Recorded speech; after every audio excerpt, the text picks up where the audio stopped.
What up, everybody? What up, everybody? What up, everybody? It is Friday, July 18th, year of our Lord, 2015. And it is 6 a.m. Beautiful Friday at 6 a.m. I'm going to say this all the time. Early bird catches the worm. So get up, get ready for work, and do what you got to do. But, hey, welcome back to another episode. This is episode 17, I believe it is. 17, yeah. We are at episode 17. It is. Around the clock. But we got a couple things to go over today. Wide range of topics, from crazy surrogacy cases, fentanyl, dealer bill. We got robberies, another Brinks truck robbery. If you haven't seen that video, go watch it now. But yeah, we got a lot of things to talk about, a lot of things to discuss, and a lot of things to review. We're going to just review it to get, like we always do, review everything together. These are my initial thoughts on some of the stuff. I've maybe watched a few minutes of some of the things, but yeah, most of this stuff is just me looking at it for the first time and reviewing it with y'all. My initial thoughts. I might say some crazy stuff. I try to keep it all relatively PG and good to go. But hey, let's jump right into it. The first thing we're going to talk about today is fentanyl. So fentanyl. Now the video that's gone viral on this page, the Baltimore mass overdose. After doing a little more research, it was a fentanyl mixed with other drugs. So based on what I've read, that's the majority of illegal fentanyl is usually mixed with other substances. So that's why it was being tested to contain Freon and antifreeze. Still wild to me. Stuff that needs to be in car and air conditioners. But hey, fentanyl is a crazy drug. But I've done a lot of videos on fentanyl so far. Murder cases. Go check out those videos. Just people are crazy to deal the drug, not care about what can cost. It's just so deadly. But I don't like to get into political stuff, but dealing with fentanyl and how everybody needs to be aware of this. Trump actually signed a fentanyl bill, to help punish some of the dealers. So we're going to get into that. So that's the first thing we're going to get into today. Let's jump right over into that. And then we're also going to look at because I wanted to look it up, what exactly is the difference between medical fentanyl and the illegal fentanyl. And so let's jump right into that.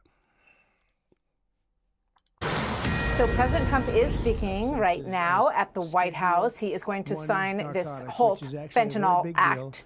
Let's watch. It doesn't sound like much. It's a big deal, as they will tell you, meaning anyone caught trafficking these illicit poisons will be punished with a mandatory 10-year minimum sentence in prison. Minimum. We'll be getting the drug dealers, pushers, and peddlers off our street. And we will not rest until we have ended the drug overdose epidemic. And it's been getting a little bit better, but it's horrible. Yes. There is a drug overdose epidemic, just a drug epidemic in general. It's a horrible situation. And no matter, I will say this, addiction, I mean, it might be blunt, but addiction makes you do stupid things. And if you do stupid things, you're stupid people. I mean, it's nothing crazy about that, but all people have done stupid things and all people have been stupid people. At least I think so. I've definitely done some stupid things in my life, just growing up as a young man.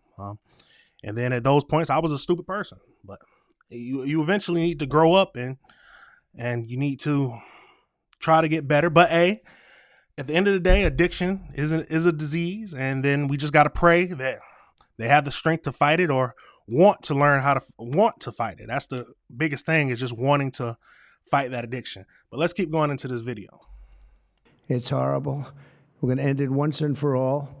And we're pleased to be joined on this occasion by my future DEA administrator. He's going to be a very important position, Terry Cole. Where's Terry Cole? Hello, Terry Cole. I hope you're as good as they say, Terry. I hope you're as good as Glenn Youngkin says, because it was his recommendation that got you this job. You better do a good job, or I'm blaming Glenn. Glenn, I'm going to blame you if he's no good. And who the hell knows, but I have a feeling he's going to be great. Is he that good? All right, good. You better be good. But it was really, Glenn has had tremendous experience with Terry, and he said he's fantastic. He did the job like nobody that you've seen, and we take your word for it. Thank you very much, Glenn. Also with us is Secretary Kristi Noem, who's doing a fantastic job. Where's Kristi? Where are you? Kristi. Hi, Kristi. She is doing a great job with Tom Homan, who's fantastic. He's also central casting. He does serve the central casting role too, doesn't he? There isn't much to that video. The main thing is that he has signed a bill to now fentanyl dealers and distributors get a minimum of 10 years in jail, which, especially if it causes murder, and that's a murder charge basically. So, but fentanyl is so deadly. I'm not too into the political scene. I don't like to discuss politics, especially just that's how I was taught. Don't discuss it at work. Don't discuss anything like that. Just because some people get too sensitive about it. But hey, no matter what it is, no matter how you feel about Trump, you have to feel good about the bill. It says he's been working on this since January, since he first came into office.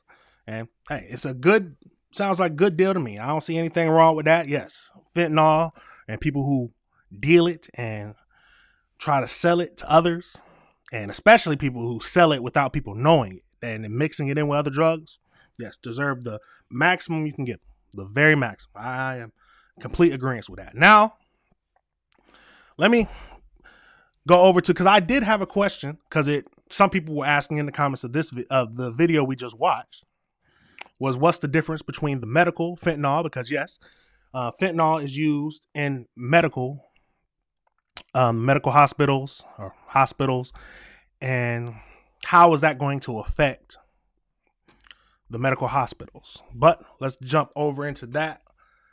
I'm gonna show my screen here.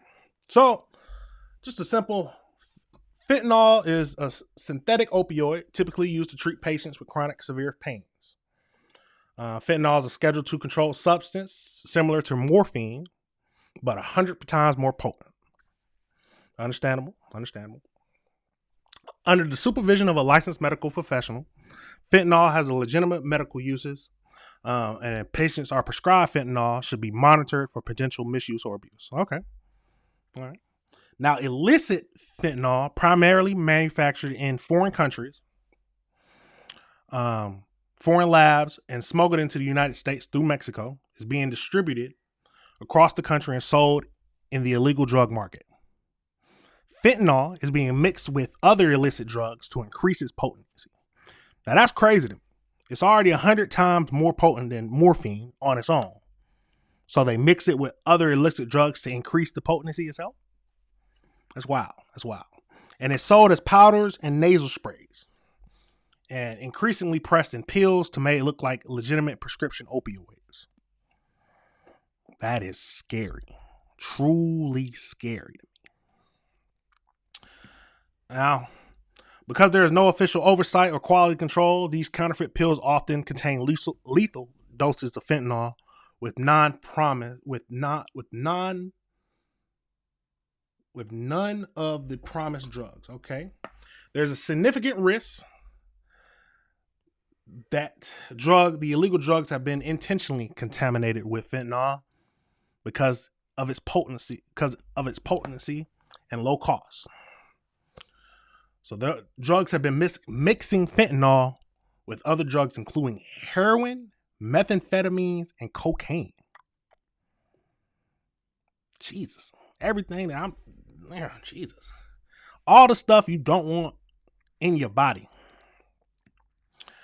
And increases the likelihood of fatal incidents. So this was crazy. So it's not an exact science, but basically the DA analyzed that the counterfeit pills has a range from 0.02 to 5.1 milligrams, more than twice the lethal dose per tablet.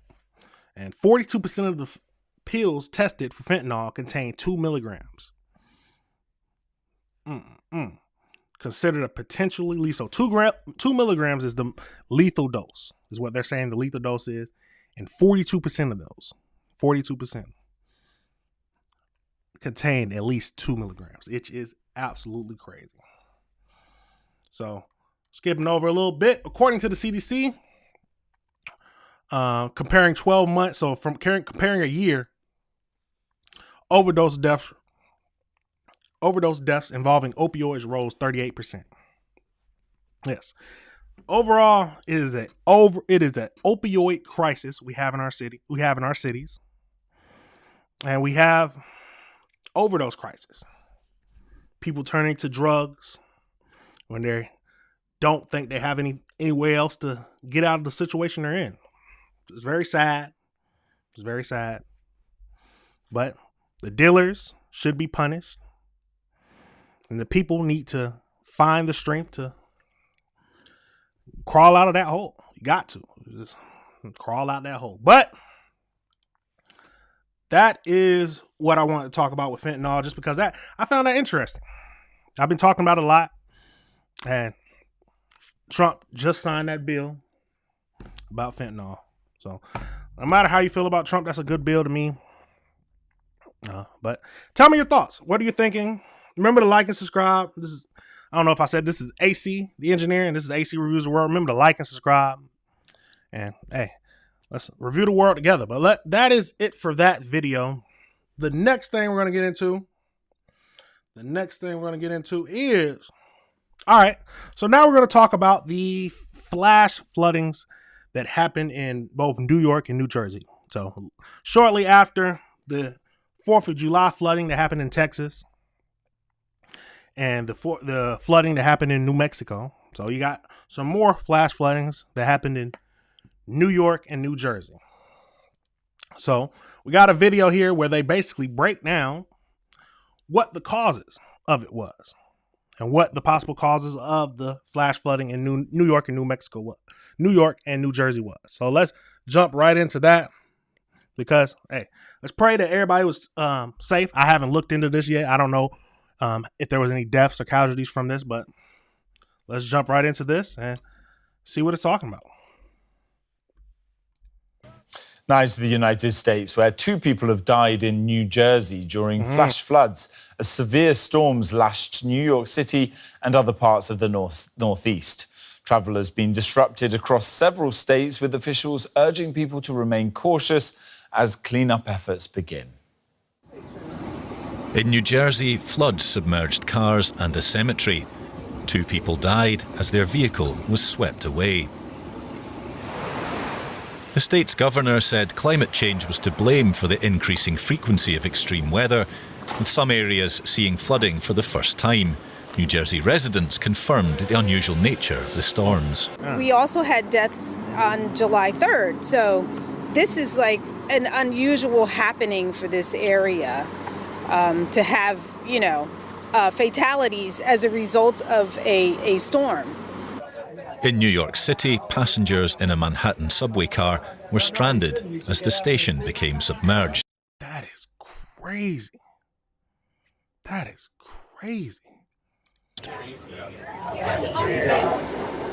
Service was back up and running by early Tuesday, with New Yorkers typically unruffled by the previous night's events.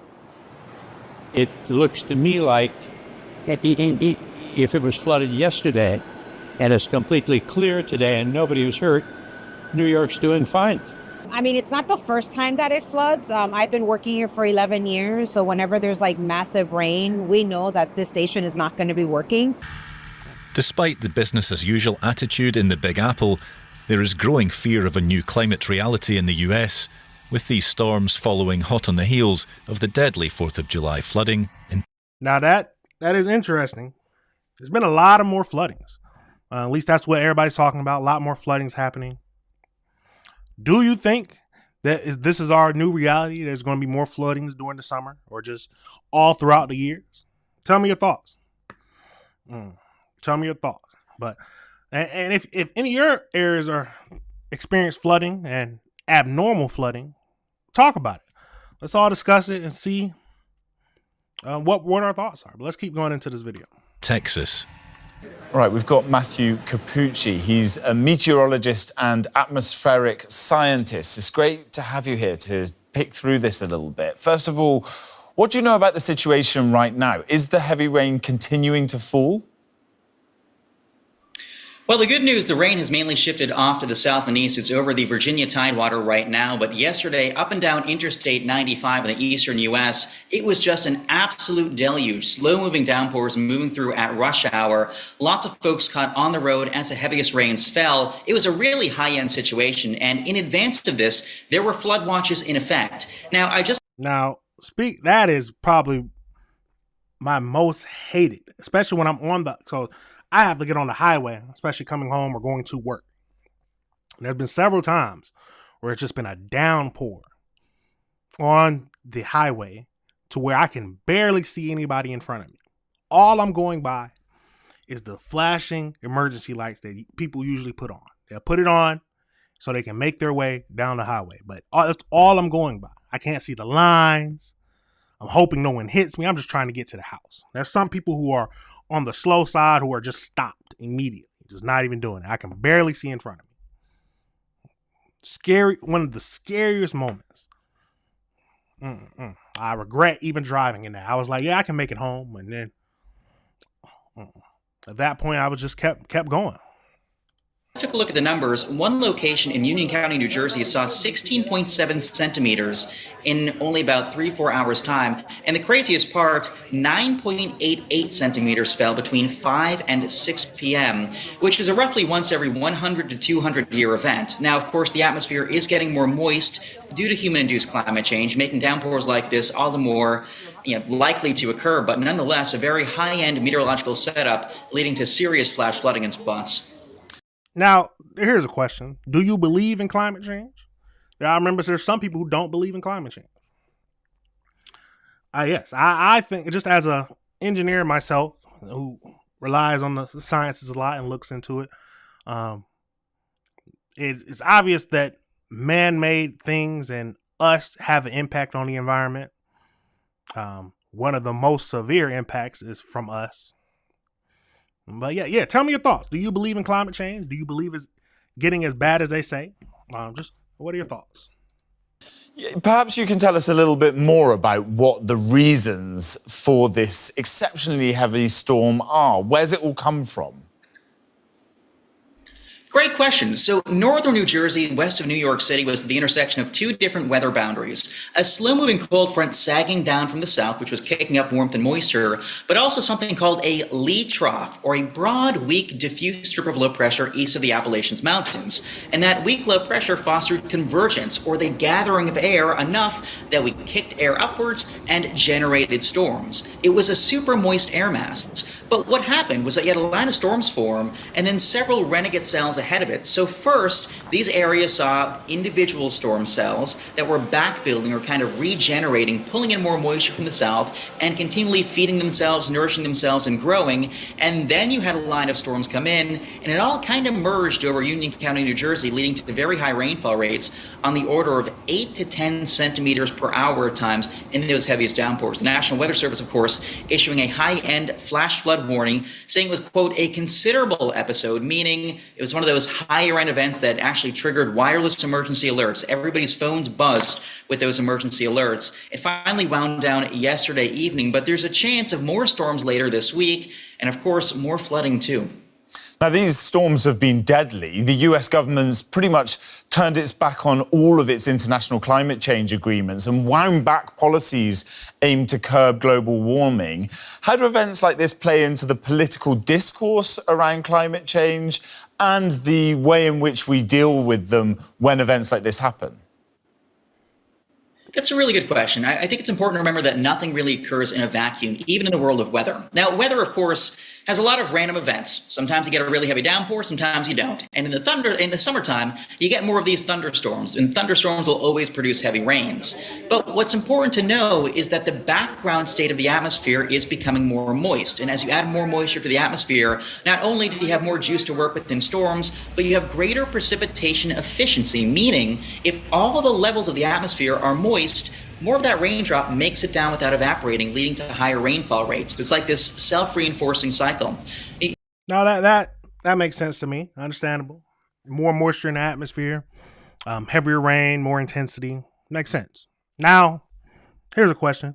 What are your thoughts on the United States rolling back some of its climate change efforts? A lot of people feel like we was going too far and doing too much, but especially before President Trump took over. But I'll look into what exactly we all rolled back. That's a good question that I'll look into. What exactly was rolled back? Or what are your thoughts? What are your thoughts? Just tell me what your thoughts is. Let's continue to finish up this video. You probably saw me scribbling down some notes moments ago. I was taking a look at some data. Since 1998, we've seen a remarkable increase in atmospheric moisture during the month of July in Union County, New Jersey. We're seeing about a 9.5% increase in moisture every 10 years during July, which goes to show you we're really souping up the atmosphere, and these high-end rainfall events are made more common. In fact, across the northeastern U.S., we're seeing like a 70 to 75% uptick in heavy rain and flash flood events during the summertime months, and that's something we do expect to see more of with climate change. So ultimately, political leaders will either use weather events to or for, whatever causes they want to. But it's important to remember that weather does happen, weather is random at times, but the background state of the climate is favoring more precipitation extremes.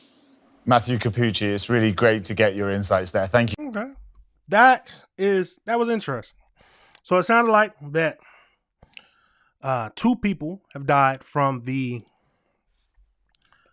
New York and New Jersey. Let me confirm. You always want to do your research and confirm it on a quick search. Let's see what it says.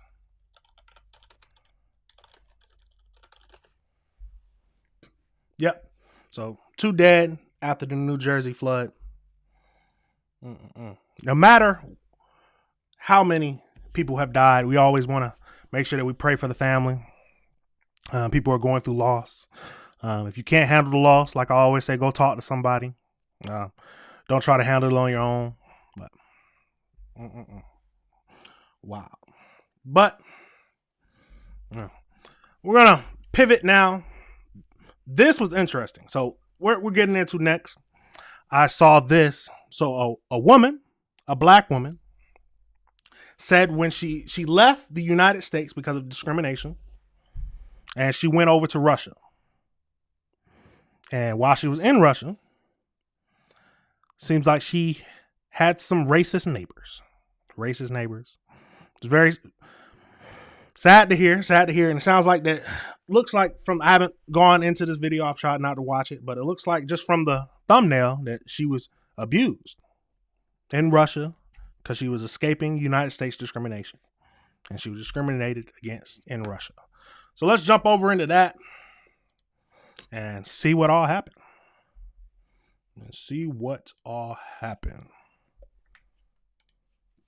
A black woman who moved from the U.S. to Russia to escape discrimination and racism revealed on social media that the entire plan backfired on her in a disturbing way. God.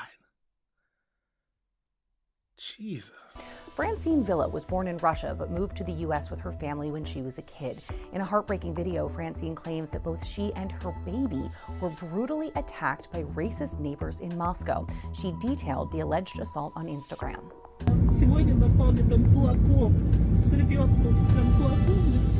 Now, the fact that the attack occurred in her homeland is an extra painful blow.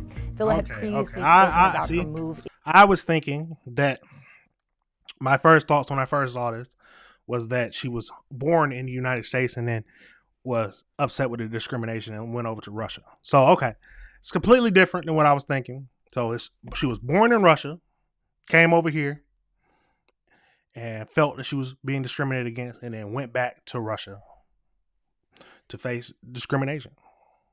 In the 2020 documentary Back in the USSR, which aired on the Russian state media channel RT. Villa said that her great-grandfather George Tynes, who hails from Virginia, worked as an agriculturalist after moving to the Soviet Union in the 1930s. Now, much of her family still lives there, but at a young age, she moved with her mother to the United States. It was there that she spent most of her life until experiencing what she described as a traumatizing experience with police. Villa explained in the documentary that she'd approached officers for help during an emergency, but that they turned on her instead, throwing her to the ground. It was then that she decided it was time to leave. That was back in 2019. Here is how she explained it. Quote, "Why did I make up my mind to move to Russia? I wanted to leave a country where I was facing discrimination. After a year living in Moscow, she told RT, quote, I feel free living in Russia because in Russia, no matter what time it is, I can walk outside and I'm safe." 5 years later, that proved to be a fantasy. Following the alleged attack, Villa took to Instagram with blood still on her face, saying a couple in her apartment building beat her with fists while she was with her 2-year-old and yelled racial slurs at her in Russian.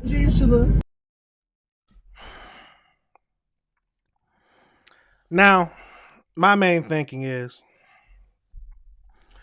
people will discriminate against you everywhere. I haven't faced too much discrimination to where it's left an impact on me. Yes, I've been discriminated against maybe when I was younger, not really too much now, at least not to my knowledge. But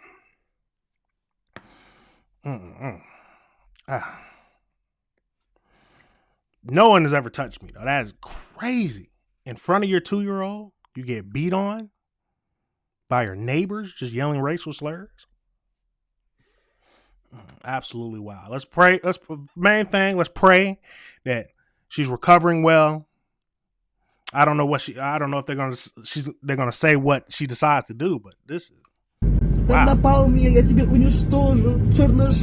In edited footage shared by Villa of the incident, the couple can be seen arguing with her in the hallway of her building, threatening to throw out her belongings while she was seemingly blocked from entering her own apartment. Вы в России давно живете? А у вас прописка есть здесь? Да, мне войти в мою квартиру. Прописка есть? Да. Почему вы ко мне на «ты»? Я не могу выйти и входить в свою квартиру. Напугает моего ребенка. Кого? Он пуганный, плачет, бедняжка. Да, зайка, ты плачешь, да? Плачешь, зайка. Now, she accuses her neighbors of changing the locks, cutting off the electricity, and even tossing her baby's stroller down the stairs. She also claims her child was left with bruises following the incident. In footage taken from a hospital, Villa can be seen weeping in distress. Nah, they need to be arrested. I don't know how the Russian... See, I don't know how the Russian government is. I don't know if they care about this happening. I don't know. I don't know too much about the demographic. Is there not that many black people in Russia?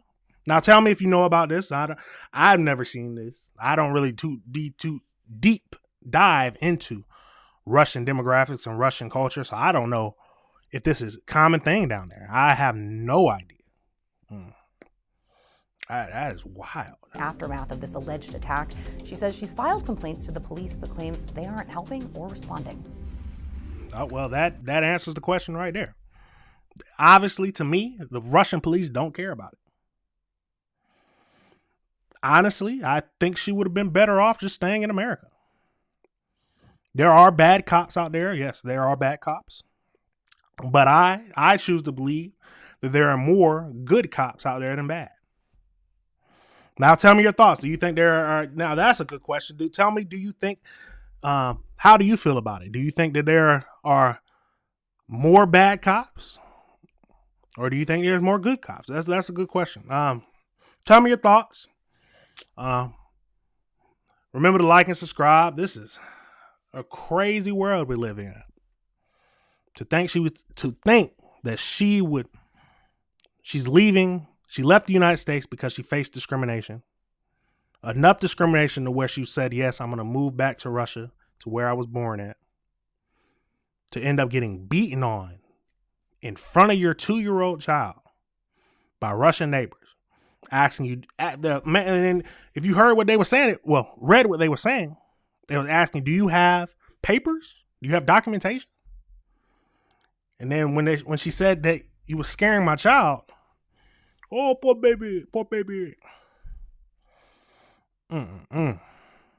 That is crazy. Yeah, let me know your thoughts in the comments.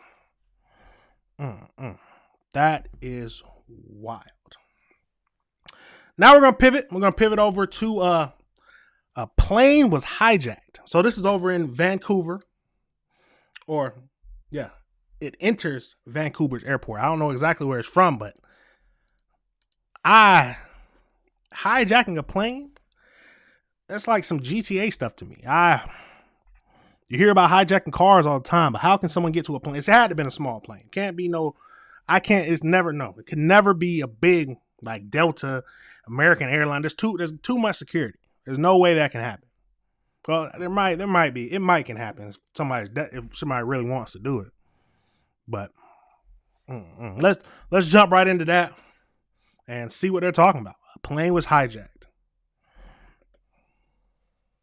Again tonight with the latest breaking details on a security scare at YVR today. Yeah, a small private plane reportedly hijacked, then circled the airport. So, yeah, like I said, it was a small private plane. I can't see a major airline getting hijacked. There's no way I can see that. But let's keep going. Leading to the closure of the airspace. Jordan Armstrong joins us from the newsroom. Terrifying situation for a lot of folks. Jordan, let us know what you've learned about how this all unfolded. Chris, sources tell Global News the pilot was quite talkative on the radio as this was unfolding, making statements about climate change and melting ice caps. The Cessna flew above YVR for more than 20 minutes, and a message from air traffic control warning of a hijacked plane, that's how it was put, was broadcast to other pilots in the area. Have a listen. We do have an aircraft that's hit and hijacked. Is in the vicinity of the airport overflying. I'm just going to let you know that so that you can continue looking out the window. It's a 172. And you see him shaking? I don't know if that's does the plane trajectory usually shake like that? There's no way. He had to have some type of experience, I would think. Or maybe he just did flight simulator. I don't know what he was doing. Just in case anything starts heading towards you, you have the ability to move at your discretion. Here's what we know about the plane. The Cessna 172 took off from Victoria Airport at 12:56 this afternoon. Was he just making circles around the airport? Nah, yeah, that's scary. That is scary. You don't know what he could have done. He could have crashed anywhere. That is crazy. Headed across the Sailor Sea, almost directly to YVR, and circled above the airport at a low altitude between 600 and 1,000 feet, according to FlightAware.com. The pilot eventually landed on the north runway at YVR after it had been closed to regular flight traffic. A fleet of RCMP vehicles approached the plane. The pilot got out with his hands up and surrendered. What were his intentions? What was his plan? At this hour, we still don't know. For nearly 40 minutes, YVR was shut down to arriving flights. Planes were diverted to Abbotsford, Victoria, and Seattle. 9 aircraft were diverted to other airports during that time. And so YVR Airlines, our partners, are now working to get those. Yeah, that makes sense. You can't have them flying into, you don't want any regular airplane with people on it flying anywhere near this. You don't want them anywhere in the same airspace as someone who hijacked the plane, because you don't know what he could do. The main fear going through my mind would be, he's going to crash into something, because he sounded very what is it? What is that word? You know what I'm saying? He sounded very. He goes on about climate change and that's crazy. Passengers on their way. We do have about 80 flights that are delayed, so we are encouraging passengers to check with their airlines, to check YV. Oh, that would have pissed me off, man. I already know it. That would have pissed me off. I'm happy that they did it for our safety, but at the end of the day, that would have pissed me off. Now, this little diverge a little bit. Tell me, how long have you ever been delayed in the airport? I think mine was 12 hours. 12 hours. I was stuck in the airport for about 12 hours because the flights got canceled.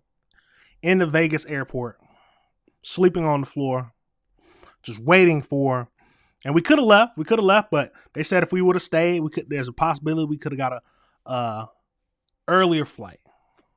And I think we saved probably about 6 hours staying in the airport instead of going back. But we ain't had no money. We was tapped out from spending all our money in Vegas. This was younger.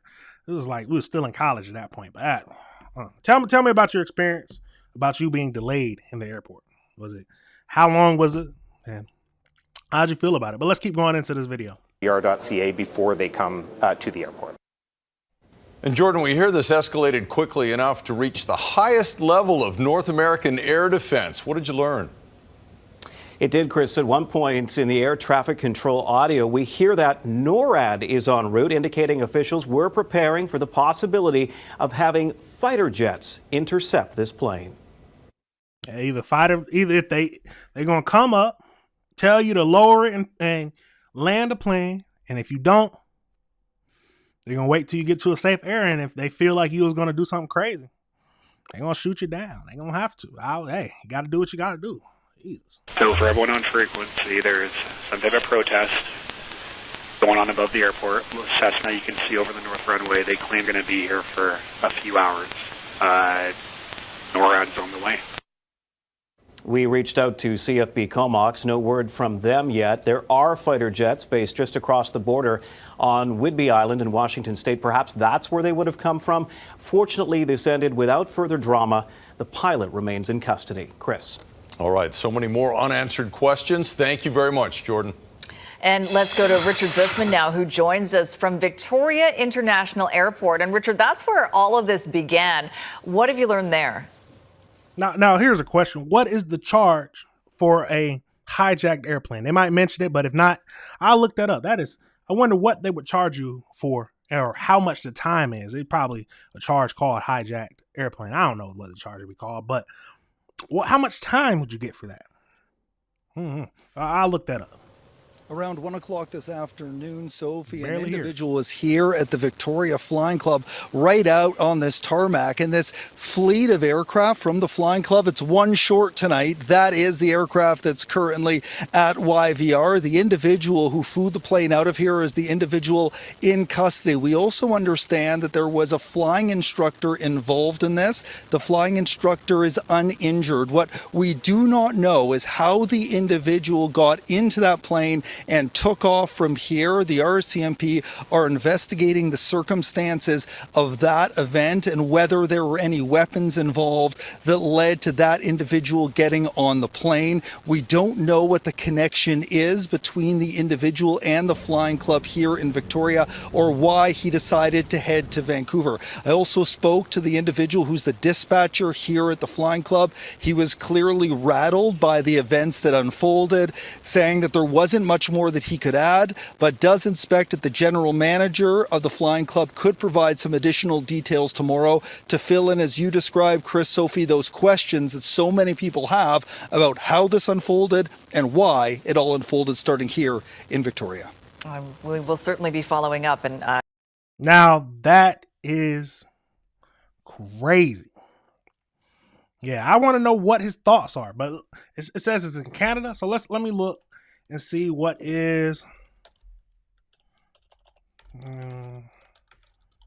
charge for a hijacking plane.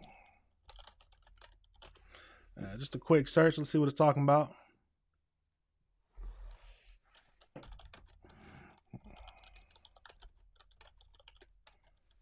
There it is.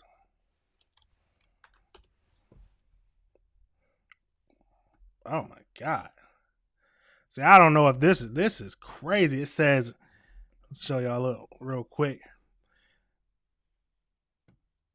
It's liable for imprisonment for life or a long prison sentence. See, it don't give an actual time, but that is crazy. That is crazy. Now, we're going to pivot some more. Philadelphia. So we're going to go over to Philadelphia. And it's a video of a man who calls the police after just finding a body on the sidewalk. So we're going to get into that. That is, I can't imagine just walking down the street. Maybe it might be more prevalent. I don't know. It might be more prevalent in other cities, but I can't imagine walking down the street and just seeing a body on the ground. I've never experienced that. Never in my life have I experienced just walking down the street and just seeing a body on the sidewalk. I've never seen a dead person just out and about other than just being at a funeral. Now tell me about it. Have you ever walked upon a dead person? Have you ever had to call the police on it? I've definitely had to call the police for someone overdosing, it looked like, but I have never experienced that. So let's jump right into that. That road for some time. At 5:04, more developing news from overnight. A deadly shooting. A man was killed. Let's get out to Hank with what we're learning. Sure. Good morning, Karen. Let me get out of the way. I'll show you the medical examiner's van down at the other end of the block. That is Salmon and Cambria. Yeah, Karen, a man is dead this morning after police say he was shot in the head here in Port Richmond on Salmon Street between Monmouth and Cambria. Philadelphia police are looking at this hour for the shooter. A dozen or more evidence flags out on the sidewalk that may paint a picture as to why there's a body in the street, or was one in the street this morning. 8 shots fired, according to police. The other flags. 8 shots fired? And he was shot in the head. Try it. Down there, Karen, for things like keys or a cell phone, all dropped by the victim. Ryan Lee was coming home from work when a man who had almost tripped over the body flagged him down. Here's what he told us. I was approached by a man on a bike while at the stop sign. He asked me to stop, said he needed some help. Didn't know what it was, a little suspect at that time of night. Continued to tell me he needed me to call 911. He almost had ran over a man that was bleeding from the head on the sidewalk of Salmon. He rides back on his bike.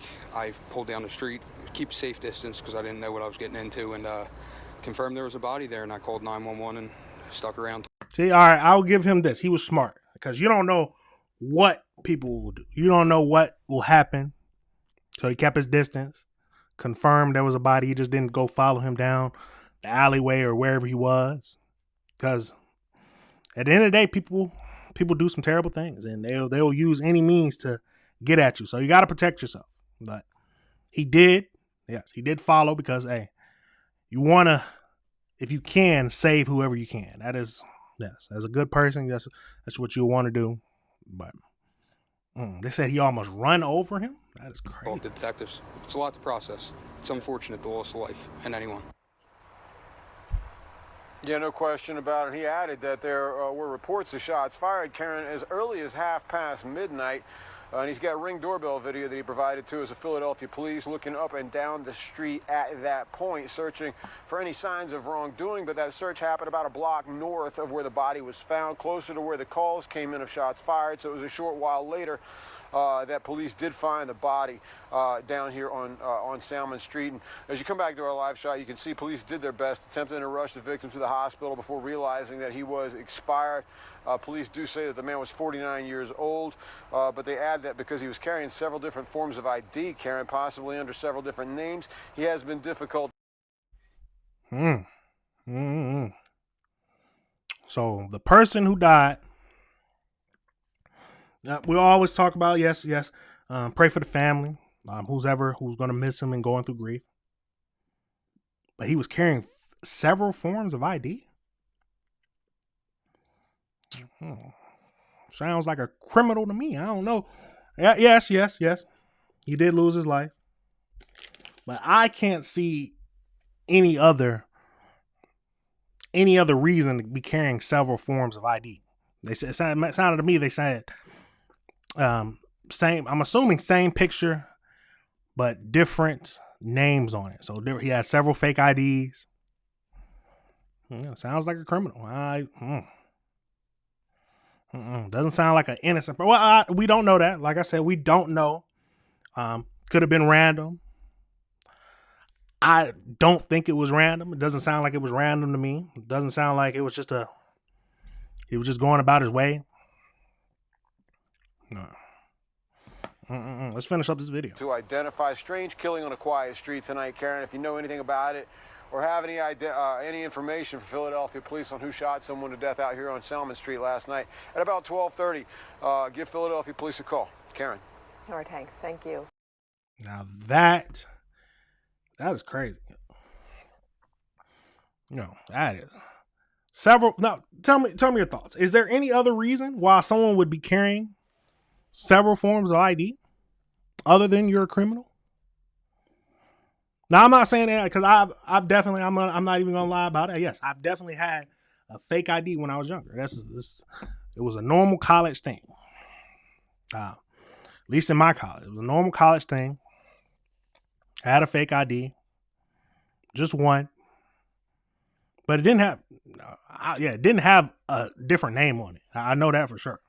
Had my picture, had my name, just my birth date was a little different. That's all it was. Just my birth date was just a little bit different, just to increase it to get to that age. That is wild. Crime. I don't know about the area, but just seeing, I don't know if it was a good area. I don't know if it was a bad area, but this can happen. I'm assuming this can happen anywhere. This can happen anywhere. I pray that I don't run into a dead body on the streets in any of the places I'm going. This sounds like it was at night or later at night. I don't be outside that late. I don't, unless I rarely go out to the clubs if they ever want to, but I'd be ready to be in bed by 10 o'clock. Because I like to get up early. As it's represented now, I like to get up early. But tell me your thoughts are. Tell me what your thoughts are on that. I saw that video and I was just like, you just run into a body on the street? And there's probably places where that's a common occurrence. So there's just like, oh, that's just a normal thing that happens. I don't want to be in a place where that's just a normal thing that happens. That is wild. Now we're gonna pivot over into Florida. We're gonna go down to Florida, where this is sickening. This is sickening. Some Florida daycare workers, a Florida daycare employee, is accused of abusing infants at the daycare. It's so scary because parents go to the daycare because they got to go to work, or they leave their kids at the daycare because they got to go to work. And then your child is getting abused while you're gone. It's a scary thing just to think that someone who said that they would take care of your child would abuse them.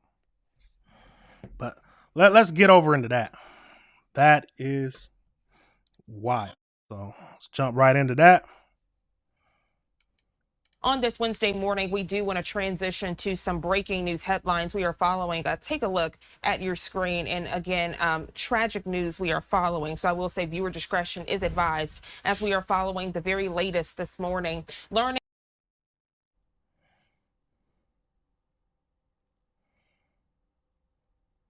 See, she would look like a nice. She would look like a nice lady.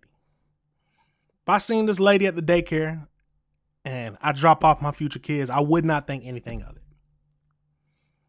Which, I mean, yes, you can't judge a book by its cover. You can't judge a book by its cover. So,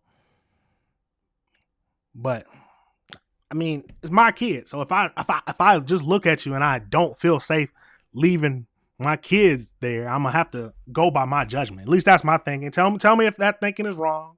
But hey, that's my thinking. If I just feel like in my heart that I'm just gonna go with my judgment. No, I'm not gonna leave my kid here. It just don't look right. I don't know what it is about you, but you just don't look like you need to be taking care of my kid. But hey, let's keep going into this video. That a daycare worker in Ocala is accused of abusing infants. Investigators say those babies were between 4 and 9 months old in the Sunshine State of Florida.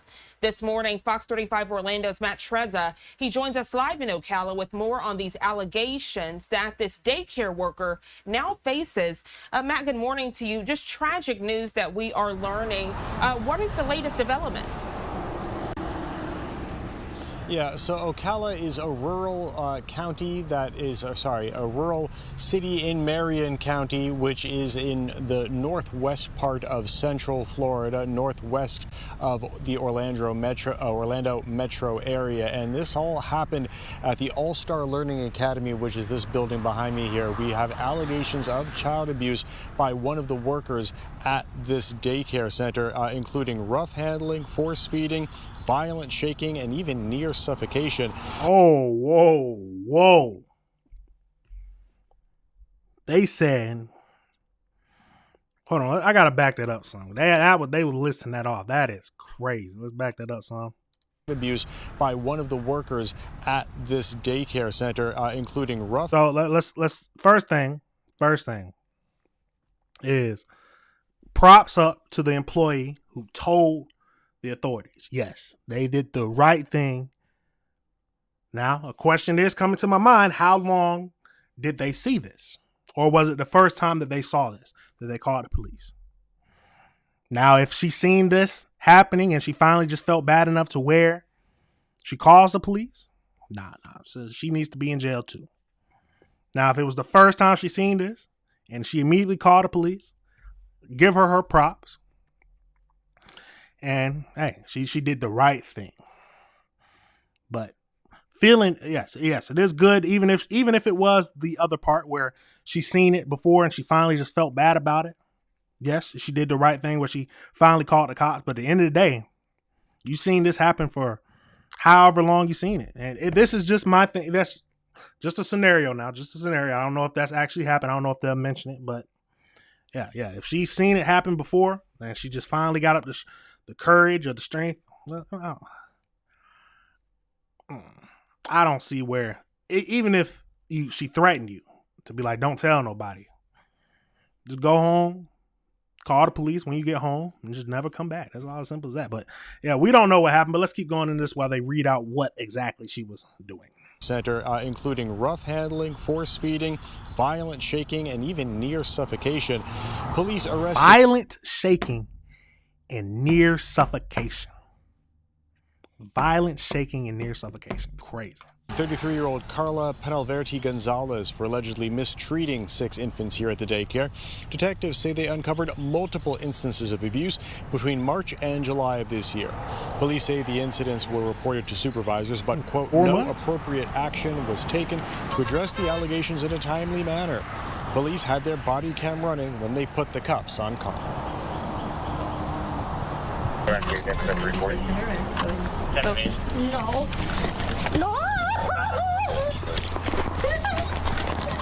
Nah. Don't cry now. Nah, throw it to the ground. Right. Nah, throwing it to the ground. Listen, Carla, stop. You're gonna get charged with resisting.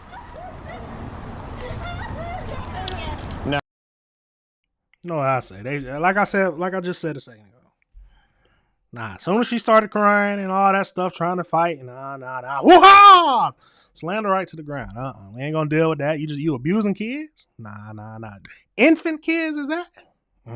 Nah. Now, Ocala police have notified the Florida Department of Children and Families about these allegations, and they are involved in this investigation.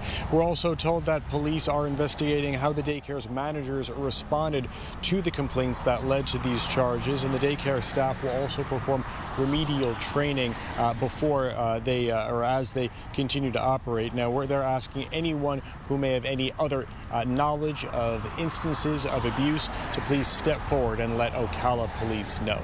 We're live in Ocala. Matt Trezza. Now, that is wild. First thing. I don't care. I don't know how long they're going to give her for this, but doesn't sound long enough to me.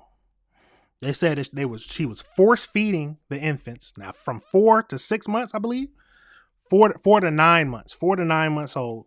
And she was force feeding them, shaking them, and near suffocation of infants. This woman, let's back it up so we can see the woman again. Where is that? Now, this woman right here, violently shaking, all near suffocation, forced to feeding. I don't know how long. They said it happened from from March to July. If you're doing this, doesn't seem to me that it was just from that time. You had to been doing this your whole time. I don't know if you just maybe you were just going. No, you can't. I'm not even gonna. No. At the end of the day, she needs to be in jail, and whatever sentence they give her, I don't know what it's gonna be, but it doesn't sound long enough to me. That sounds crazy. Abusing 6 infants, not children, infants that can't even talk to you yet, tell you what's happening. Sick. A woman, oh my God. And a woman at that? I mean, most daycare, I don't know. Tell me, are most daycare workers women? That is absolutely wild to me. Absolutely wild. See that back up just one more time. We gotta, Jesus. Allegations of child abuse by one of the workers at this daycare center, including rough handling, force feeding, violent shaking, and even near suffocation. Police arrested 33-year-old. Yeah, nah. As soon as she would have resisted, you gotta throw it to the ground. I don't care what it is. Nah. So you abusing kids and infants of that? Nah, throw it to the ground. Roughly, might be a little sad, but hey, throw it to the ground. But that is crazy. Now, I'll keep everyone updated on what they actually charge her with. I know they're going to charge her with abusing children. What time, a sentence they actually give her. I want to see that. I want to hear what the sentence is, because I already know it's not going to feel like long enough to me. I already know it. Now tell me your thoughts. How much time do you think she should get? What are your thoughts? A daycare worker now. Now, does this make you look so I'm not a parent. How do parents go about looking into daycare? I'm assuming they didn't have any crazy, they had some good reviews, or how do you go about trusting that the daycare will do the right thing? Tell me, how do you trust the daycares? Or how do you know for sure that something like this won't happen? There are some crazy people in the world. Crazy. Now, speaking, now we're going to pivot some now, but speaking on infants and children, in California, they're going to break down the details of a surrogacy crime. Yes, a surrogacy crime. And it sounded like the people who were taking in the babies, or the women who hired the surrogate to have a baby, had like 10, 12 kids and abusing them. So I don't know what's happening, but it's happened in California. So let's jump over into that. Jump right into that. Another surrogate mother speaking out today, saying she was also tricked into delivering a baby for an Arcadia couple with nearly 24 children. That couple has been arrested on nearly 24 children?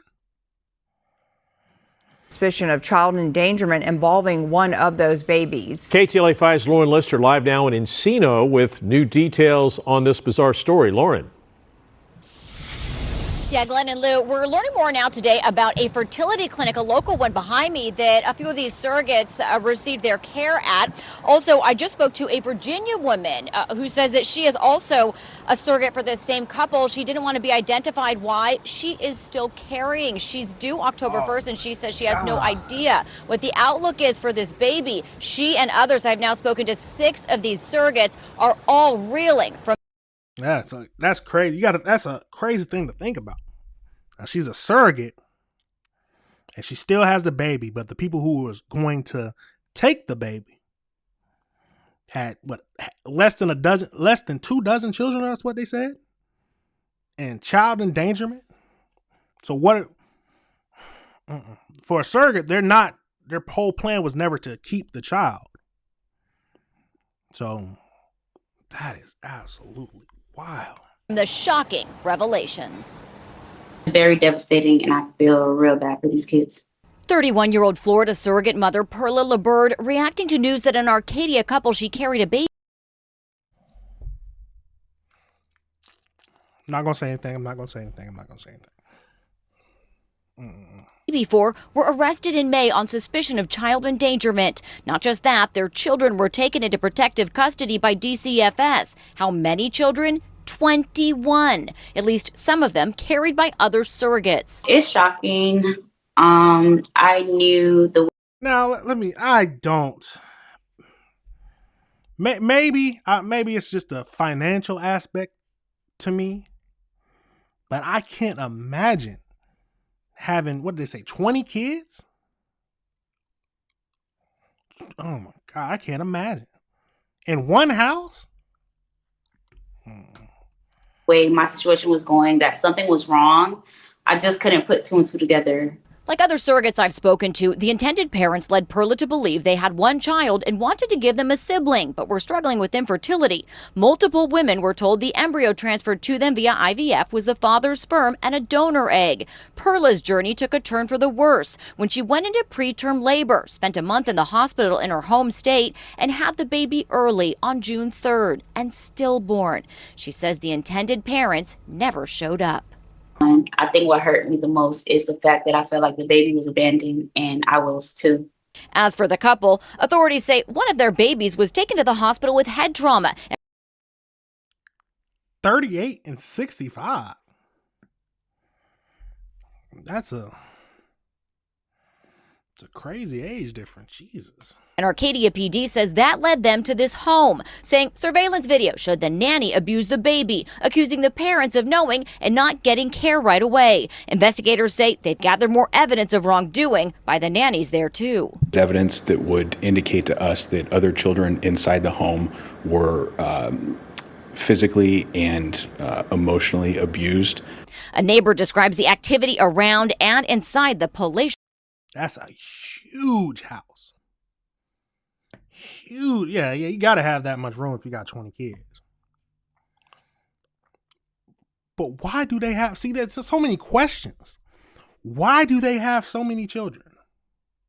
Just doesn't sound right to me. I mean, I don't know. I don't know what can be happening. I don't know. They could be all, I hate to say, I don't hate to say it, but they could be all on the up and up and just have wanted a lot of children, which to me, I bet that a little loud. To me, it doesn't sound right. To me, it does not sound right, but Let's keep going and finish up this video. Home. I noticed like a desk, and it looked to me exactly like a hotel. A lot of different vehicles in the parking area as well.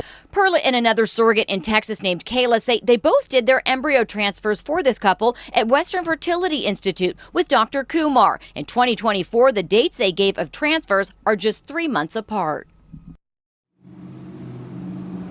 And I reached out to the clinic for a response or some information on their policies. Multiple receptionists only telling me the administration told them to give no comment. I tried reaching out to the doctor directly too. As for the couple, a cell phone text message from a number associated with the female suspect told me any accusations of wrongdoing are misguided and wrong. Arcadia PD says they plan to present their case to the DA in the coming weeks. That is wild. Something's going wrong. I'm just trying to, let's be honest about it. Something is wrong. They had so let's break down what all happened. First of all, they didn't tell the surrogates that they had multiple children. What it sounds like to me, based on the video, they did not tell the surrogates that they already had multiple children. The majority of them sounds like that they thought that they only had, it was going to be either their first child, they only had one child, some very low number of children. And then they're doing it, what is that, 3 months apart on the first visit for two other people who went to that same clinic. There's a lot of shady things happening. A lot of shady things that just does not make sense to me. And then the 20 children, I think they said 20, 21, 20, no matter what it is, that's, I don't know, man, that just sounds like too many children to me. For a 38 and a 65-year-old? That sounds crazy to me. Let's go back. For a 38 and a 65-year-old. That is wild. That is just wild. Now, like all the videos, tell me your thoughts. What are you thinking? Do you think something shady was going on? Do you think they was on the up and up and it's just the nanny that was abusing them? Because that is what they said. They said that they have evidence that the nanny abused her. But this whole situation just does not seem right to me. I'll keep up with this case and see what's happening, but that is wild. Absolutely crazy. Like I said, let me know your thoughts. Tell me if you think this was right, or if you're like me and think that something has to be wrong. This does not seem like a correct situation. Now, remember to like and subscribe. We're going to be reviewing, we always review some crazy stuff. It seems like every day we find some more crazier videos to look at and review together. Now, this one's a little more lighthearted, but the police used some AI to help them find some girls who had the smart idea, or I guess was drunk enough to start twerking and throwing it back on a police car. So this is just a lighthearted video, but it just seems wild to me. But y'all ladies, yes, you are free to do whatever you want to do with your body. You are free to shake and twerk all you want, but consequences, I guess. But Jesus, let's jump right into this. Back here at home. All right, now back here at home in Cleveland, a wild scene caught on camera. Some people are in some twerking trouble after what you see in this video. The provocative dance has been around for decades, but I bet I've probably never seen it done like this, on the hood of a police vehicle with the officer inside. Our Harry Boomer has the exclusive video that you'll see. So what? The officers just sitting there not doing nothing? They're just sitting there? I mean, I guess I'm assuming it can do something. Tell them to get off the car. And there's already so many cars. It looks like a parking lot with a lot of cars in it. Why a cop car? So many questions. So it seems like they was definitely drunk. And drunk people do stupid things. 19, Harry. Well, Nicole, here, you think... I don't want to bring diverge. That's a crazy collar. Let's be honest. That's a crazy collar. Think about it. Outside of this parking lot, the Richmond Heights Police Department patrols this parking lot outside of a hot spot to make sure nothing gets out of control. But they never expected to see what they saw. Video is worth more than 1,000 words. Watch and you'll see exactly what I mean. This video was captured by a Richmond Heights police officer sitting in his vehicle back in June outside a popular hotspot in the Hilltop Plaza. A group of females walked by the cruiser and then returned back around this way. One of them climbed up on the push bumper and began to dance. I know y'all see it in the back. You got people egging them on. The guys in the back going crazy. Oh, yeah. Seems about right. But Agnes.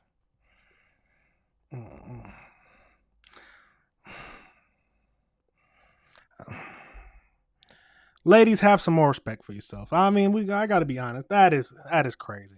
That is crazy. Some women should show a little bit more restraint and respect for their bodies. But let's keep going. And then another 2 females came walking around the other way as well, climbed up on the side of the car. One was standing about right here, standing on and dancing on the hood. And then another one then climbed up on the wheel and then... Now, black people, this is our people. I mean, can't say nothing about it. I mean, well, you can't say stuff about it, but it is our people. Onto the hood of the cruiser as well. There's a small dent and a little crease here. You can see that we didn't decide to fix that at this point in time. And then there was a pretty significant scratch that was about probably from here to here. And you were able to somehow identify at least 1 or 2 of the people who were doing this. How'd you do that? Correct. With the help of the Northeast Ohio Regional Fusion Center, they were able to identify the women using facial recognition software called Clearview AI. Oh, yeah. They also then do a little bit further investigation into social media accounts and other databases like that to try and further confirm the identity. Remember, everything that gets put on social media is out there forever and may be used against you in a court of law. The 3 ladies in question, 2 of you guys have been identified. Oh my God, man. Well, be honest, what is the charge for this? Maybe vandalism because they damaged a police car. There's nothing crazy, but this can't be what we're... Ladies, let's not do this. Please, come on now. Have some more respect for yourselves. The guys was clapping, going on and crazy, but this a police a police car? Like what's the point?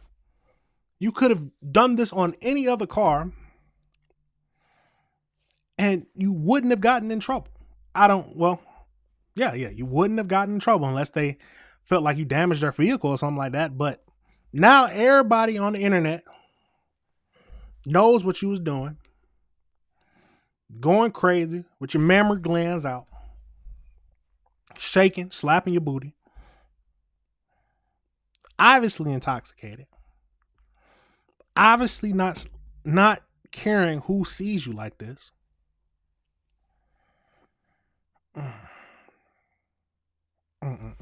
Let's finish up this video. Out for your arrest. You might as well come turn yourself in and get the ball rolling on your court case here. Because it's going to happen. It's going to happen. You're going to get picked up at some point. What is the charge? Detective Evan Wright says the ladies have been charged with rioting and criminal damaging of a police vehicle.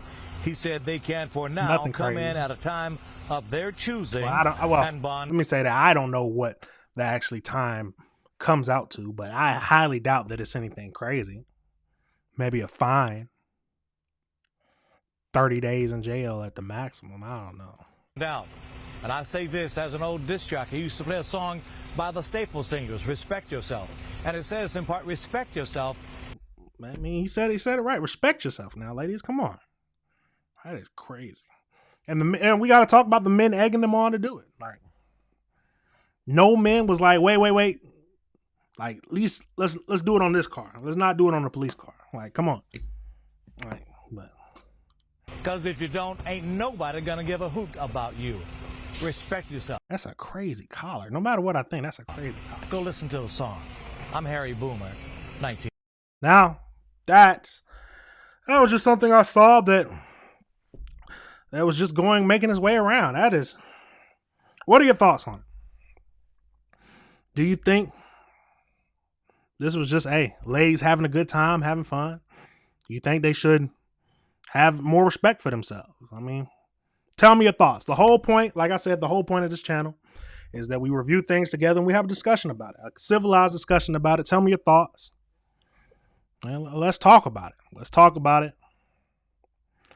Because there's a lot of interesting things happening, a lot of terrible things, a lot of interesting things. But at the end of the day, we got to talk about them. That's how we understand each other and how we move forward and learn from each other. So that is wild. Now, we're going to pivot again, move over into another Brinks truck was robbed. Now, if you go back and look, I did a video before reviewing Anton Daniels' Anton Daniels watching of a Brinks truck getting robbed for $1.5 million. Now, go check out that video. You'll see that. I would never even think that much would be in a Brinks truck, but behold, another one was robbed, and this time, seems like the employee shot at him. Hey, gotta protect yourself. But let's jump right into that. Tonight, the FBI and Philadelphia police investigating the attempted robbery of an armored vehicle. We're told at least 2 guys were involved. Investigators say they targeted the Brinks truck just before noon today before the driver of that truck fired shots. Thanks for joining us at 6. I'm Sheba Russell. Police have been busy investigating several similar cases around the city in recent weeks. This is the fifth involving Brinks trucks or other armored. Yep. So the Home Depot one was the one I did a video on in June 21st, where they got away with $1.5 million. Now, here's a question. And I know in the June 21st one, that Brinks truck driver was alone. And they ended up they got away with $1.5 million. But man, let's keep going. Vehicles going back to June 21st. Thieves hitting trucks in Holmesburg, Lawncrest, and Port Richmond. Today's incident happening in Ronhurst off Castor Avenue. The truck parked in front of a Planned Parenthood at the time. Now here's a question. Is this the same team? Is the team that their whole thing? Because I don't think they've gotten arrested yet. Our Jennifer Lee has the latest on the investigation. Philadelphia police now confirming this is a robbery investigation. It appears the suspects did not get away with anything. Police say that Brinks employee fired shots at the suspects, and that's when they fled north on Castor Avenue in a Nissan vehicle. Police are now looking for 2 armed men. This is shocking to me. This doesn't happen in this neighborhood a lot, so I'm surprised. Philadelphia police shut down this part of Castor Avenue late. I swear we're hearing that a lot lately, just in different videos. This doesn't happen a lot in this neighborhood. Things are happening everywhere now. Everywhere. Tuesday morning for an incident involving this Brinks armored vehicle. Steve Petro lives just a few doors down. While I was fixing the shower, I just hear 4 quick shots. I said to myself, Could it be gunshots? Police say the Brinks truck was making a delivery when two armed suspects approached and announced a robbery. That's when the Brinks employee allegedly fired his weapon at the suspects who fled the area. PPD says 8 spent casings were recovered from the scene, but no injuries were reported. Our cameras also picked up investigators looking at a couple spots on the truck that could have been pierced by bullets. Many who live and work nearby stopped to watch the police activity. I live right around the corner, and you know, I don't feel safe walking and going any place when you see all these robberies. The Brinks truck was parked in front of Planned Parenthood, whose security told us the incident was all caught on camera. And the nonprofit organization PATH says their cameras caught 3 suspects in a black sedan pull up on the Brinks truck. I know it's been kind of common lately with these Brinks vans getting hit on. I know there was one not too long ago in Port Richmond, so I'm kind of surprised for this, to be happening down here. Philadelphia police say the armed robbery of a Brinks truck in Port Richmond happened June 21st by the Home Depot. A few days later, on June 26, a Loomis truck driver was robbed of his weapon and $1,000 in cash by 2 masked suspects pointing their guns. And on July 2nd, police say a Brinks truck was robbed by 3 armed suspects in the Holmesburg shopping center in the Northeast. In this latest incident, our camera... Now, is it all different people? That just doesn't, it's all within a certain area. I highly doubt that it's not related. Now, I could be wrong. Could be just people are getting the idea, it's easier to rob a Brinks truck than a bank. So more people are going out and doing it. But it just sounds to me that there's a highly skilled team going out and doing it. They got the methods down and they're going out and robbing Brinks trucks. But at the end of the day, anyone can get robbed. So everybody make sure you're protecting yourself. You're not putting yourself in sketchy situations. And you're being smart about where you're going. And like I said, be able to protect yourself. Have protection. Whatever protection you might think that is. Have some protection. And just be careful with what you're doing, because people are crazy. People don't care. If you refuse them one time, they might just shoot you. So my thing is, if they catch you off guard, the gun is in your back, just give it up. Give up the money. And hey, the possessions can be regained. Your life can't. At the end of the day, your life cannot. But let's finish up this video. Has captured a Brinks employee talking with investigators. Definitely need to tighten up a little bit and keep an eye out for these trucks. I just don't want to be in, that I have to live in fear. We reached out to Brinks, and they say in the interest of safety for their employees, they do not comment on law enforcement incidents. We're told Northeast detectives are leading this robbery investigation. Now, here's another thing. Seems like this one and the other one I reviewed, the $1.5 million one, both of them, now tell me if I'm wrong, but both of them only had one employee. One person in the car, one person handling it. Should there not be more people? I mean, I'm thinking I used to think it was mandatory for 2 people in a bank truck. Because you're dealing with large sums of money and you're armed. And you need to be armed. I would think that it needs to be 2 people. But that is wild. Do you think it's a team?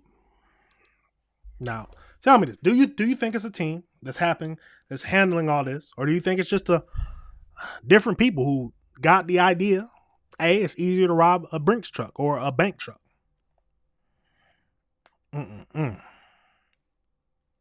Some people are getting desperate for money. Yeah. And people who are robbing people, you're going to get caught. At least, I think that's my thinking. You're going to get caught. Don't be crying. Nah. Don't say nah. Just take it on the chest. Go to jail. Man. But that is wild. Now, we're going to turn over a little bit. Speaking of robbery, there's a video going around now of that showed a bad date going wrong. I don't know what kind of date it was, but she ended up robbing him and drugging him. Well, what did Cardi B used to say she used to do to men? She used to drug and rob. Sounds like it's happening again. It's happening all the time. People getting drugged and robbed. People trying to let's be blunt about it. People sounds like buying box. They end up getting drugged by the women and robbed. But let's jump right into that. Right now, we are getting our first look at newly released surveillance video showing the moments a woman takes off after allegedly drugging and robbing a man in Brickell. And Local 10's Roy Ramos is in Miami with this new video for us. Roy. Christy and Janice, police call this a bad date case. And in this case, the suspect is accused of drugging and robbing her victims by making them believe that they are on a legitimate date. Well, we are now seeing video that police say shows just how she was able to do this. Okay, so she's done this to multiple men. Probably someone cute. Let's be honest about it. Probably someone cute. I would hope it's someone cute. But she's done it to multiple men where she ends up drugging and robbing. Surveillance video obtained by Local 10 capturing 23-year-old Rachel Warner's every move as City of 23, and you've already turned to drugging and robbing men.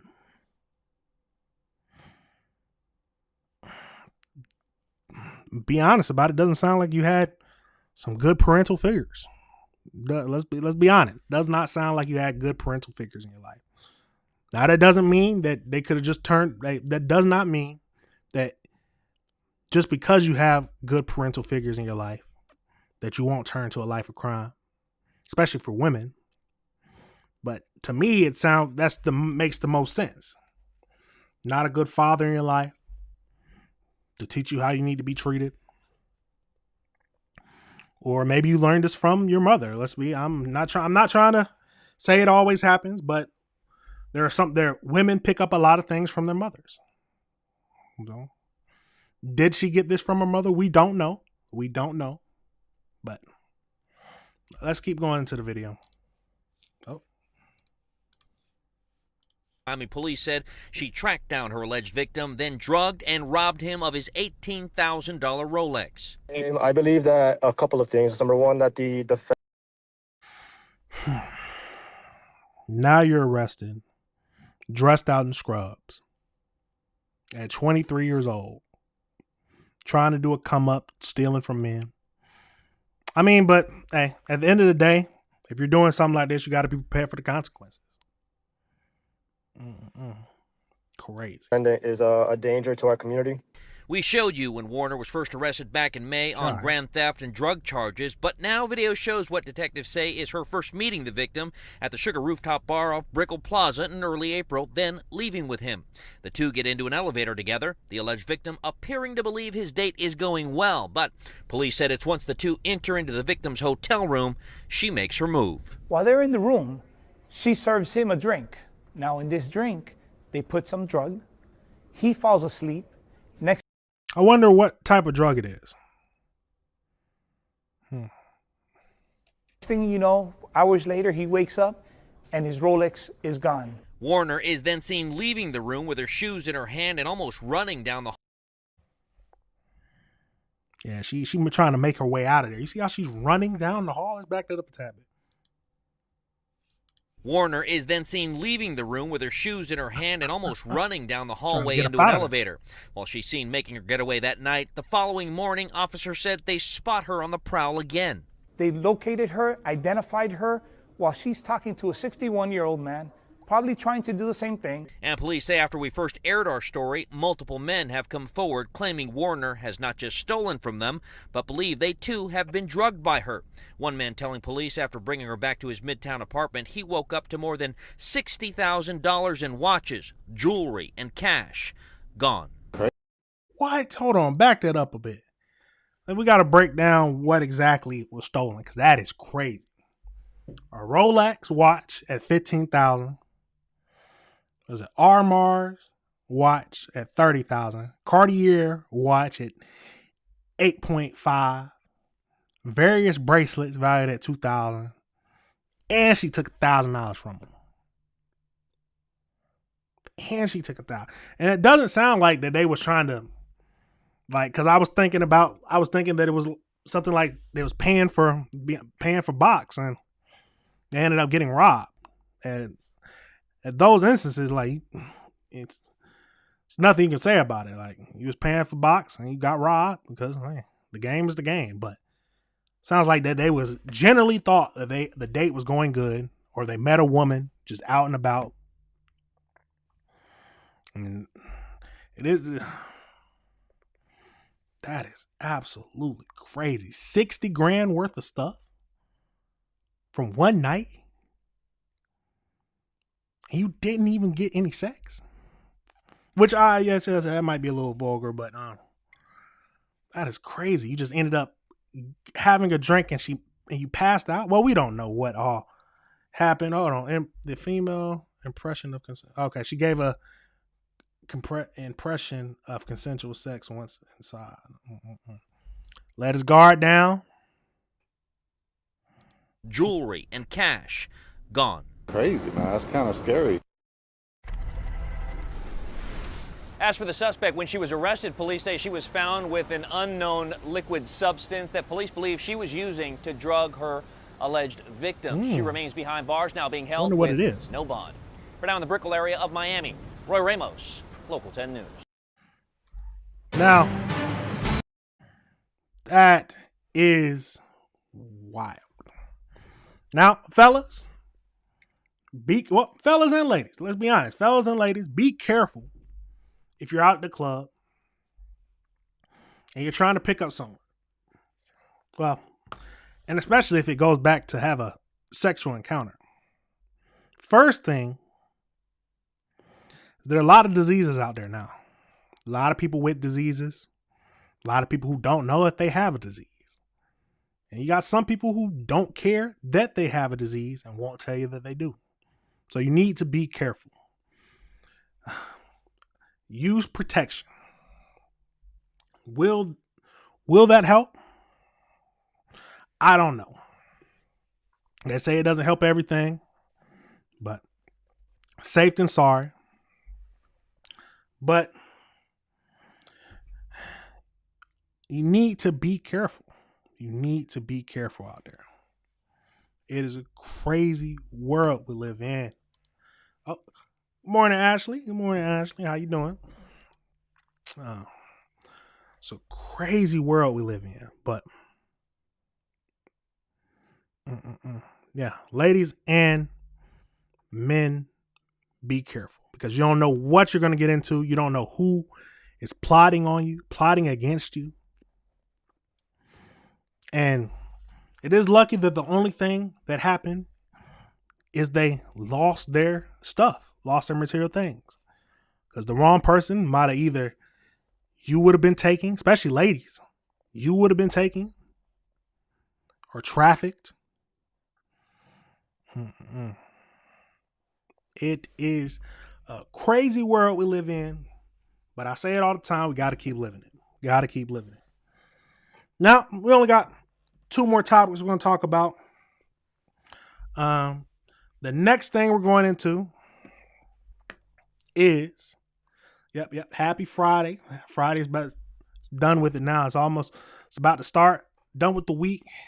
Last day of work week. Hopefully, if you work Monday through Friday like I do. But hey, let's jump over into it. The next thing we're going to get into is there's some. Don't even kiss. Syphilis can be carried in your mouth. See, people is nasty. People, you can't be careful out there, y'all. Please be careful. Be careful. But the next thing we're getting into is a massive explosion in the Alabama facility. Yes, so we're going to jump over right into that and see what that's talking about. And then look at an article depending on what they say about the fire. We might go into an article that reads more into it. But let's jump right into that video right now.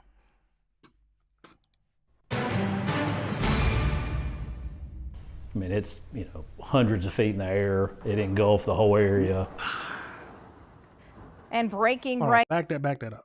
That is crazy. Hundreds of feet in the air. It engulfed the whole area. That is scary. And breaking right now at 6, fire officials describe a night of intense danger and relentless fire battling against the raging inferno at Stella Jones pole treating facility in Briarfield. Firefighters from all over the area raced to the fiery scene over the weekend as massive explosions rocked. You see the scars on the... Firefighters from all over the area raced to the fiery scene over the scars. Look at all that. The carbon, the black. Oh my God. Weekend as massive explosions rocked the area and 30 different agencies responded. ABC 3340's Austin Pratt went to the scene today and spoke with firefighters who say this was the biggest fire they'd ever seen. Yeah, it looks like a big... Firefighters who fought the flames at the Stella Jones pole treatment facility say the fire was more than difficult to attack, but when the facility exploded, it was pure chaos. Well, we're thinking how we're going to get out of this alive. I mean, Stella Jones is probably our largest target hazard in our area. Everybody just started.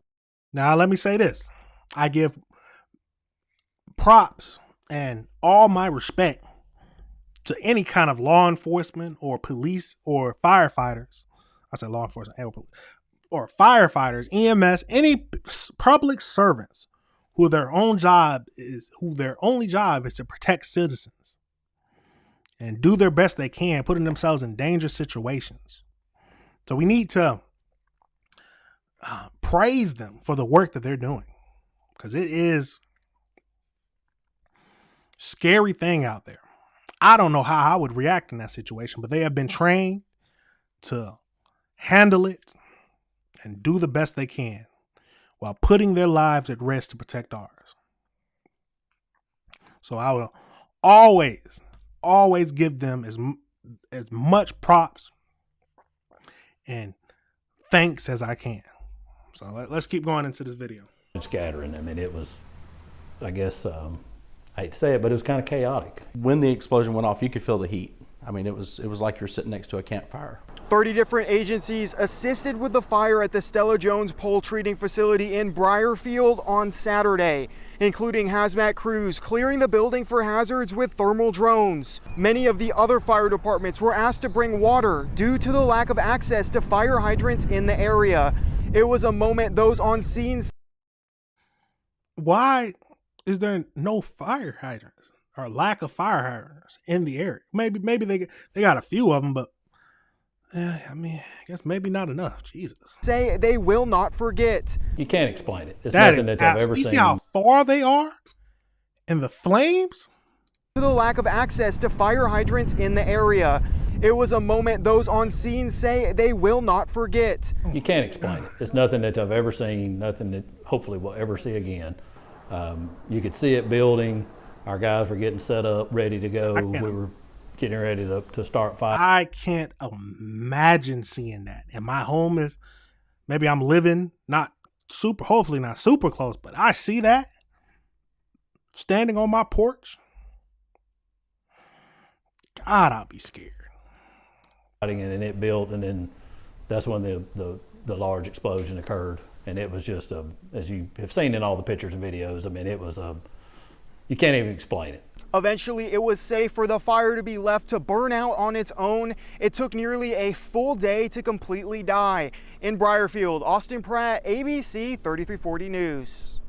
There were a few firefighters with minor injuries. One sustained a first-degree burn on his face, but has since been released from the hospital. God dang, getting burnt on your face? Yeah. No.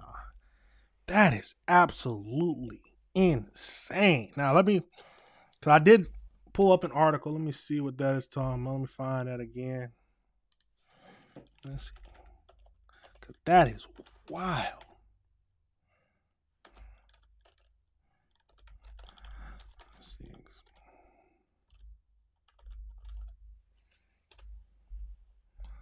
Let's see.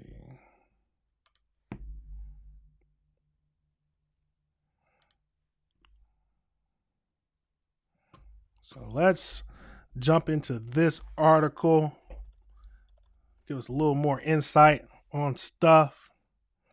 Jump into that and see if there's anything else we can learn from it. We were thinking, yep, just how you said, we were thinking how we're going to get out alive. So the fire erupted on Saturday, required 30 different agencies. Yes. Used thermal drones to clear it. So the fire could not be extinguished completely due to the environmental concern from the water runoff. Eventually, it was deemed safe to let the fire burn out its own, taking nearly a full day to extinguish, like we said. That is absolutely wild. Oh my God.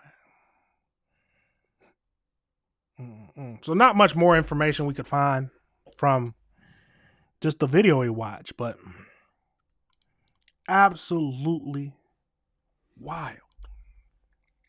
That I've never seen an explosion that big. I have never seen an explosion that big just from a. Back then, I just watched that. That is crazy. The heat. I mean, it was like you're sitting next to a campfire. 30 different agencies assisted with the fire at the Stella Jones pole treating facility in Briarfield on Saturday, including hazmat crews clearing the building for hazards with thermal. Yeah, the firefighters, some strong men and women, most likely, men and women. I'm not built to be a firefighter. Just from I can't imagine. But let's pray for the injuries. It doesn't sound, no one died. It doesn't sound like, well, at least they didn't report it. So let's pray for the injuries of the firefighters and thank them for what they did. They did an amazing job doing their job. That is wild. Now, the last thing we're going to get into. So a few days ago, the SpaceX Dragon, what is it? SpaceX crew, AX4 crew, came back. Hold on, let's see what FBA Queen says. The poultry fire occurred on a former slave plantation. Oh, highlighting the historical significance. Wow, Jesus.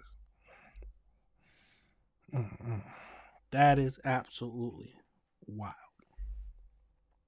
But like I said, we're going to get into the last thing we're going to get into today before we end it, because hey, it's almost 8 and we got to get to work.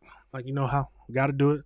But we're going to watch a video because the SpaceX crew, AX4 crew, returns to Earth. We're going to watch a video on that. Let's get right into it. Now, here's a question. Would you ever be an astronaut? I would like to. Well, no, I don't know. I don't know. Because I think about getting stranded somewhere. Like when those astronauts are stranded up and thinking they were stranded on the International Space Station for too long. Nah, that's not. Anything goes wrong, something could happen. Nah. No oxygen outside. No, that's not for me. But let's jump into it. Here on the East Coast, welcome back to Life Now from Fox. I'm Jeanne Francine. For those of you that love space, a pretty cool shot that I want to share with you. Now transitioning your screen to get a live look as we are following the latest. The Axiom Mission 4 crew returning to Earth moments ago with a splashdown off the coast of California. I want to play out those moments the splashdown happened, coming into the live event you see on your screen. The crew almost back down here on Earth. Exactly right. And you know, making that kind of visual confirmation is such an important part of what we're tracking today. We're tracking a lot of very dynamic operations. And so being able to see what we see on the screen there is incredibly important for mission controllers. Dragon, SpaceX, comm check.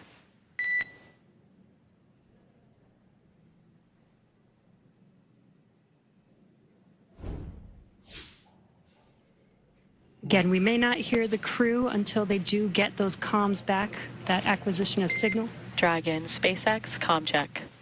Okay, that's crazy. You can see the actual crew fall. SpaceX Dragon, we have you loud and clear. Dragon, we have you the same. Expect automated chute deployment. Dragon copies, automated chute deployed. You see the speed? It's slowing down, but 10,000 kilometers Great per hour. news, as you heard there. We got comms We from got the comms. X4 crew. That's exactly what we're waiting for, and I love that you can hear the excitement in Peggy's voice too. Yeah. It's like she's done this before. Maybe a few times. There's been some ship explosions. Yes. Great There live has view been some ship on your explosions. That is definitely true. There's too much things can go wrong. I can't imagine. I don't want to be that one time. I don't know. I don't like to rely. Oh, it might not. I don't know. That's crazy. Too much stuff can go wrong. And then I most recently watched that not old movie, but a few years ago, The Martian, where he was left on a planet. That's when I think about when we get to Mars. What if somebody get left on the planet alone? The whole planet by yourself. That was a good movie. That was a good movie. I think it was Matt Damon. That was a great movie. But let's keep going into this. Green inside of Dragon as they are re-entering the Earth's atmosphere. And we did hear confirmation that there will be the automatic drogue and parachute deployment coming up here shortly. And on your screen with that great live view. GPS converge. Expect nominal altitude for drogue chute deploy. Copy. Nominal GPS chute deploy. Now we're going to throughout this next 3 minutes here. Fast forward this a is tad looking bit. forward on the Dragon spacecraft up at the chutes. Oh, wow. The drogue parachutes are fully deployed now, so we do expect those main parachutes to deploy here shortly.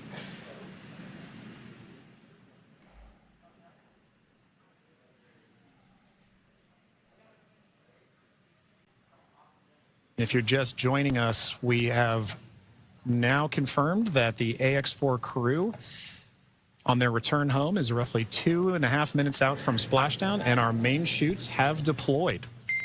Main chute descent rate nominal. Copy. Main chute descent rate nominal, 1,000 meters for Dragon.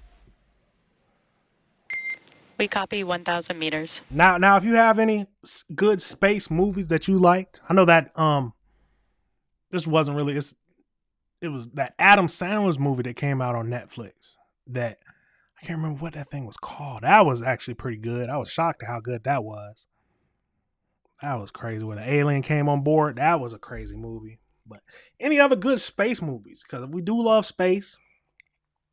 And like I always say, anytime we watch something about space, do you believe in aliens? Do you believe in aliens? I don't know if I believe in like the green man with the bald head, but I definitely do think there's alien like bacteria, at least. I can see that. Alien bacteria that can survive in space. I don't know if there's actual aliens though. It's just the universe is so vast that I wouldn't be surprised that I don't know if they're if aliens ever come to our planet, they are very advanced, and that how our history on Earth with dealing with new civilizations or encountering new civilizations, I do not think it would go well. I do not think it would go well. But like I said, tell me your thoughts. But let's keep going into this video, see if we can get to the splash. Great visual confirmation as well as those comms that the 600 meters. And at 600 meters, we're just under a minute before that expected splash. Pacific fog is rolling in. We've got see some it. There's very the water right there, bright lights. Phases of this mission, which are really, let's recover the vehicle, let's recover the crew, let's make our assessments, and at that point, we'll be covering. And we have splashdown of the AX4 crew back on planet Earth. It must feel so good to be back on Earth. I can't imagine how that would feel. Now we're going to go to another short video, just jumping into it, but it's basically when they first got onto the International Space Station. So they was meeting up with the crew that was already there. So let's jump right over into that video. for flying people, and then put both vehicles through thousands of tests to prove their safety. Now, prior to the Axiom Mission 4, SpaceX successfully completed 52 flights of Dragon to and from orbit since 2010, including 47 trips to the International Space Station. AX-4 is SpaceX's 18th human spaceflight mission, and before Axiom Mission 4, SpaceX had flown 66 crew members, meaning that this mission brings that count to 70. That's incredible. You know, missions like this are important milestones for everyone involved, from the crew members who fly to those that they represent, and to the host of scientists and engineers around the world who have an opportunity for their research or their technology to be tested in microgravity. Everyone learns from these missions. And for Axiom Space, this is at the heart of why we do these missions. We're building opportunities for others to advance what is possible and expand what is known. We want to enable every human everywhere to take part in this. See, that is crazy. That is interesting. Being able to have your scientific invention in space, because you're testing something for just the in-space capabilities or just how it handles in non-gravity. Now, I do like, because I think about, just thinking about this, if I used to watch I still watch it sometimes, the reruns, but the Big Bang Theory, how Howard, if you watch the Big Bang Theory, if you're a science nerd like I am, you watch the Big Bang Theory. It was very funny. Sheldon is crazy self, but how Howard got his invention and got to go to space, got to see his invention in space and working. I think about that all the time when I'm looking at this and hearing about this. But, Jesus. Now, after a beautiful launch on June 25th, the AX-4 crew docked with the International Space Station a little over a day later, opening the hatch and greeting the Expedition 73 crew on June 26th. The crew shared some good words and a welcoming ceremony before quickly getting to work on their extensive itinerary. Now, each crew member brought with them a host of research, technology demonstrations, and outreach objectives, ranging from human physiology to space radiation impact studies, and even some gardening. Now, this crew maintained a very full timeline, but they prepared for this. Each crew member wanted to ensure that every minute of this mission was utilized well, and that all objectives were hit. So Peggy, Shooks, Suave, and Tibor were ready to work. And over the course of 18 days on board the station, they accomplished over 60 research activities, as well as more than 20 outreach events. And as their time on station came to a close, the AX-4 crew participated in a brief farewell ceremony where they said their goodbyes to the Expedition 73 crew. So the 73 crew still up there having a good time. Now, for more details on the incredible work performed by this crew on orbit, check out axiomspace.com. Now, at this time, the crew is getting closer to reaching the approach ellipsoid. So let's head back to Anna at Johnson Space Center to step. Wow, that is crazy. I'm happy that they made it back home safely, back on Earth. Something you would never even think to say, but yes, happy that they made it back to Earth safely. Nothing went wrong. That must it. I don't know if I could ever do it, just because I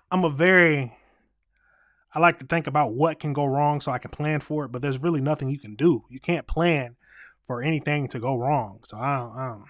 But it has to be an amazing experience being able to see the Earth and be in space. And I don't understand why people say that they don't believe that we are actually going to space. Some people believe we never went to the moon. Now, tell me that. Do you think we actually went to the moon? Do you think we actually went to the moon? They say, wow, we haven't gone back up there since then. But I don't know. I choose to believe that we went to the moon. And we're working towards getting back to the moon. And how, like Elon Musk says, trying to get to Mars. We have the first people on Mars. Nah, I'm not going to be the first person in Mars. But, hey, I give props to any of the people who actually in our future. I don't know if it's going to be in our lifetime, but in our future, who actually get to Mars. Because I do think we'll eventually be able to get to different planets, yes. I do think that. I think how technology is advancing, that eventually, yes, we'll be able to get to another planet. But, hey, let me know your thoughts on any of the things that we talked about today. If you disagree with anything I said, please tell me. Let's have a discussion about it. That's the whole thing. The whole thing of this channel, I'm going to say this again, is for us to review these things together and talk about them. Have a discussion on them. But hey, that is it for the show. Now, it's almost about that time to get to work. But hey, remember, this is AC the Engineer, and this is AC Reviews the World. Hey, and let's review the world together. But you already know, I got to play the outro. We got to have the outro. That's how you end the show. But thank you, everybody, for watching. Thank you who watched. Thank you who watched after this, after it's uploaded. Thank you for everyone who came in just to watch some of the topics. But hey, go back. There's all the topics you'll see. And then there, of course, I'll always have the video breakdown of them broken down into individual topics or individual videos for people who like to just watch the one section. But hey, thank you for watching. Please like and subscribe. Hit that notification button so you can know when I'm going live. Well, I go live. It's going to always be the same thing. I'm trying to be consistent. I go live Tuesdays and Fridays because I'm working from the house at 6 a.m. And then I go live Saturday. So tomorrow will be another live with more topics at 8 a.m. Why? Because I'm not trying to be up at 6 a.m. on Saturday. I'm going to still be up at 6 a.m. just because I'm used to it. But hey, let's get into it. Thank y'all, everybody. And peace. Let's play the outro.